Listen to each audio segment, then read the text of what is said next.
One of the I say yo, remember with the ball in the court. Me again, I'm a skinny bad guy. I don't matter where I'm in a feeling that guy. Say Charlie. Sorry, I came online. Hey, how are you? I'm fine. I'm doing great.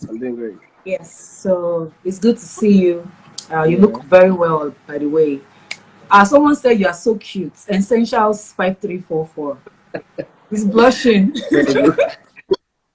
Okay, so like I said on the phone, we are just gonna vibe with you, get to know you, um, what happened, how your life has been since you left YBNL. I have a list of questions to ask you, and yeah, so you have a new, very hot single, very hot with Zlatan.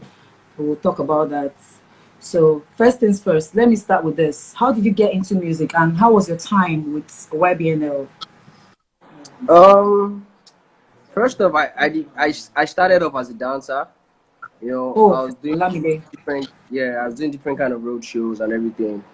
Okay. And I've been doing this for like a very long time, since 2010. You know, Oh wow. I wasn't really out there.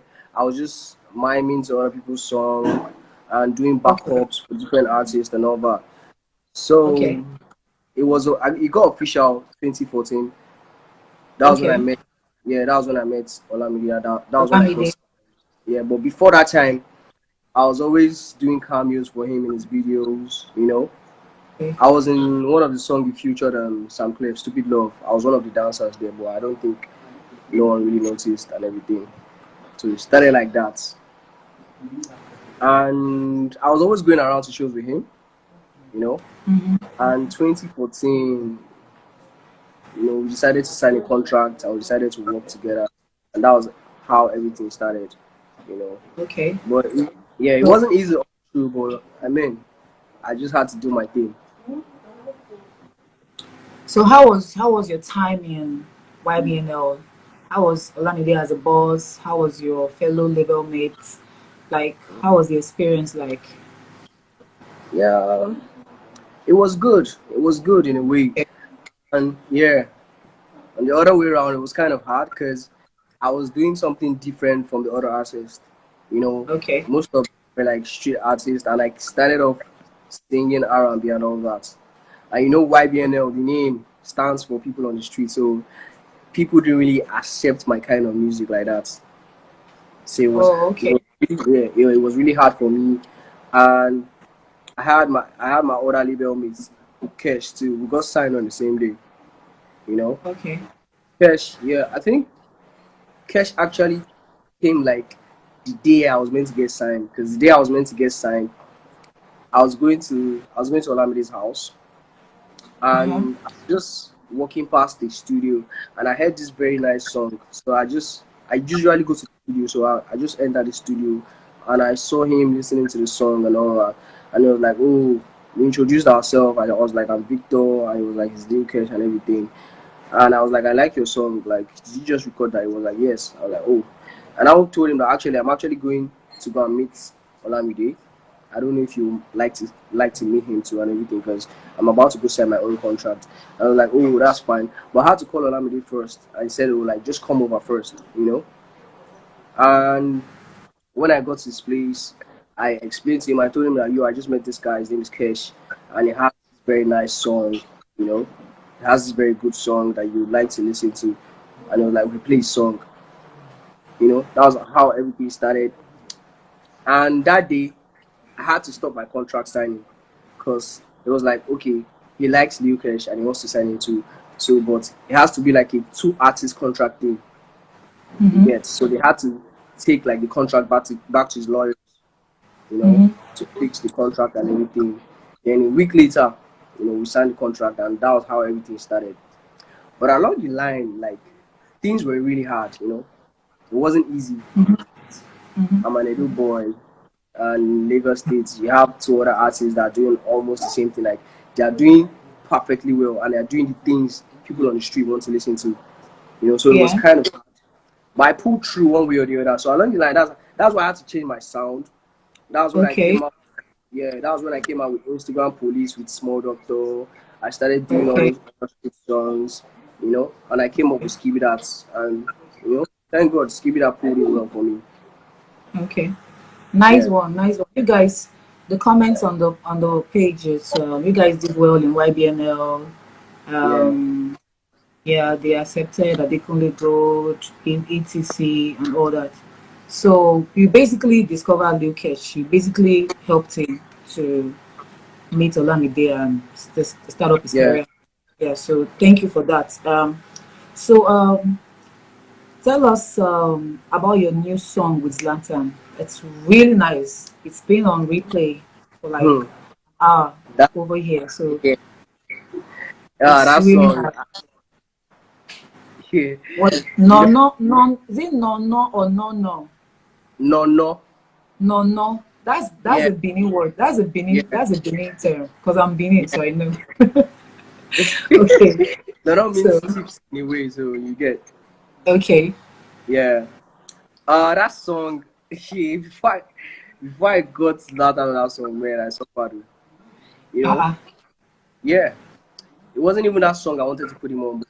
I was trying to get through to Zlatan for like almost a year, cause I know, like, was it, yeah, last 2 years. That's 2018. I was trying to Yeah. go to his concert. That was when Okay. the police brutality thing happened and they punched my eye and everything. You know, but I still went to the concert. I still performed and everything. But later then we didn't meet up again. So it was really really hard getting through to Zlatan. You know, but I Okay. kept on pushing. I didn't stop. Because one thing about me, once Okay. I want something, yeah, once I want to get something done, I don't know how to, fall back. I like to push a lot. So that was how it Okay. started. I started looking for him, going places for almost a year Before you met until, Lantern. Wow. yeah, almost a year. So I finally got through. I finally got through to him last year December. Yeah, last year December, January. That was when we recorded the song.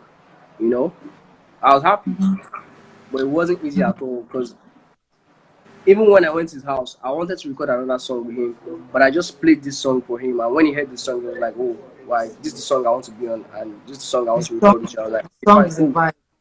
The Yeah, we song could is do a it together." vibe. It's a vibe. That's how No No came out. It's a vibe. It's a Came vibe. out. Guys, listen to it. No, no, by Victor featuring Zlatan. It's a vibe. I'm not paid to do promo for anybody. This is me appreciating good music. So, Thank you very much. yeah. So, we're gonna go to deep questions now because the program is called Upfront with Sandra, and over here we talk about things that a regular the TV program talk show won't ask you. We'll talk about emotional stuff. We'll talk about psychological stuff, and Yeah, we believe over here that when you talk about stuff, you feel lighter. You feel more connected to your fans. You're sharing stuff with them that you would normally not post on your page.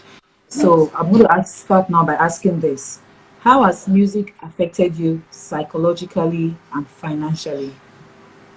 yo, um, it's been really hard. I won't lie.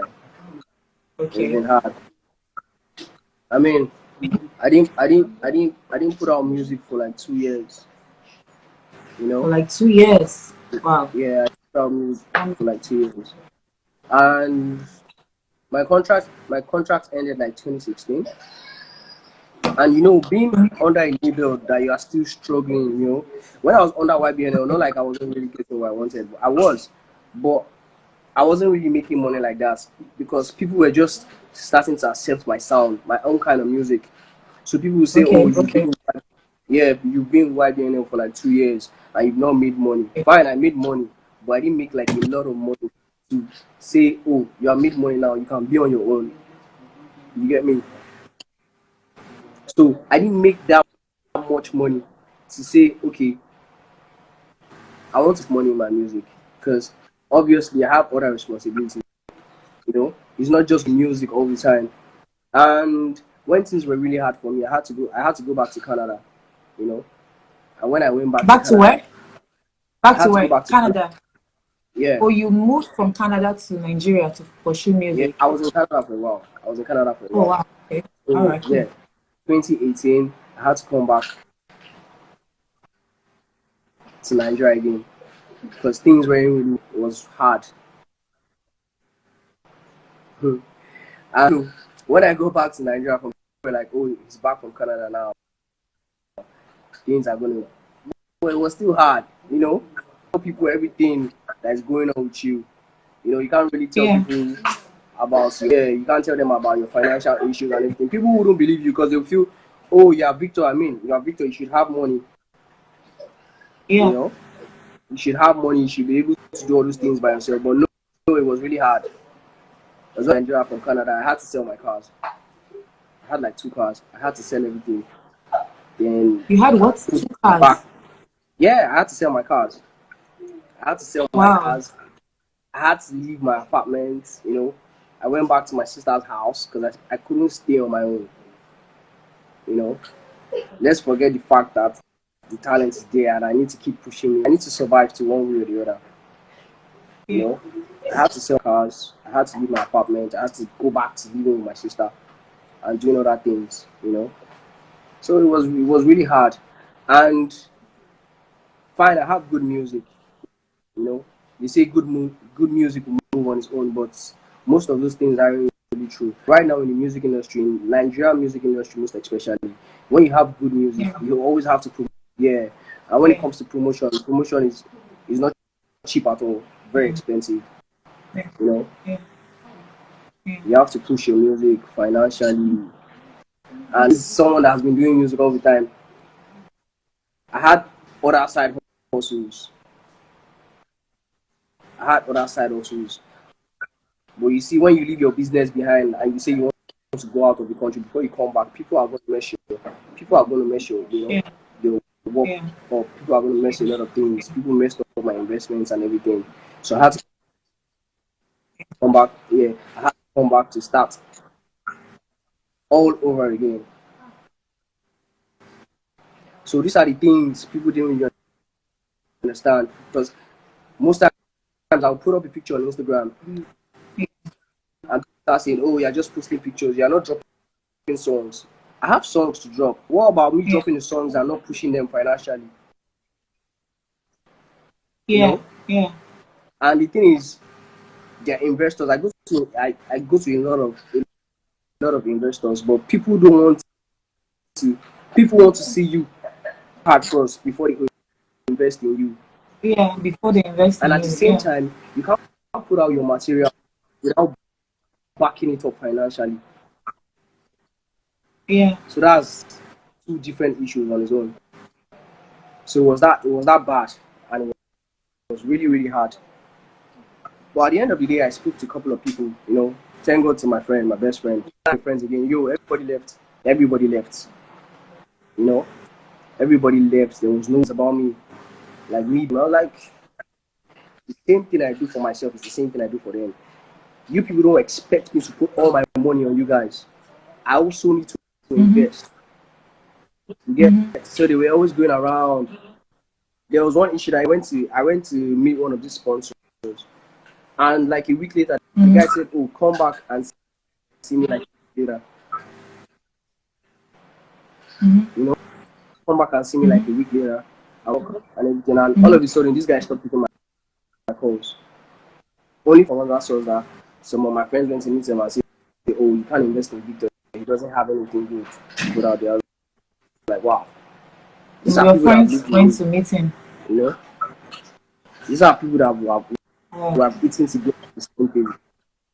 Yeah, you know. Yeah. So why are you guys going around and saying things like this for me? If it's good for me, it's good for you guys too. Yeah. You know, yeah. It's as bad as me walking on the road and seeing my friends back then drive past me and just honk at me Mhm. like lived with all your life and sees you on the Like road they drive past walking like you. they see you, and that's the end. That's how always I can't stay back, you know. I always Yeah. have to work, you know. Even yeah, even if they like me, there are few people that still love me and there are few people that still come out and turn up for Yeah. me. Yeah. Even this Yeah. yeah, even this song that I dropped, I just you know with my little savings that I have, I was like, yo,